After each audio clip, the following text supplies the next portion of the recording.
Dito po sa Region 3, sa kasamaang palad po, no, meron po tayong a total of 122 private schools na nagsara po dahilan po ng ating pandemic.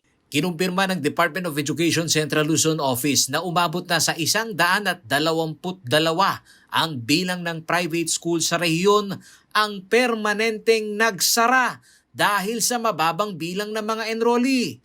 Ayon kay Michelle Cataplacson, tagapagsalita ng DepEd Region 3, pinagtutuunan umano nila ngayon ng pansin, hindi lamang ang mga mag-aaral na transferee, kundi ang kondisyon, pati na ang mga na-layoff na guro.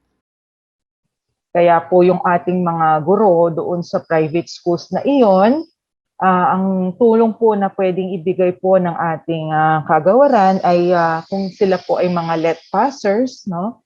Ay pwede po silang mag-try na mag-apply po bilang mga public school teachers po sa ating mga paaralan. Sa datos ng DepEd, mayroong 5,258 education institutions sa Central Luzon, kabilang na ang mga state universities and colleges. 1,556 dito ay pawang mga private schools. Umakyat na rin daw sa higit 87,000 ang bilang ng mga public school teachers sa rehiyon dahil na rin sa pagsalo nila sa mga guro mula sa mga private school na nagsara. Sa kabuuan po, no, sa ating number of teachers sa buong rehiyon, meron po tayong 87,317. So nakita po natin may slight increase po ito dahil may nagkaroon din naman po tayo ng mga hiring, bagamat pandemic po.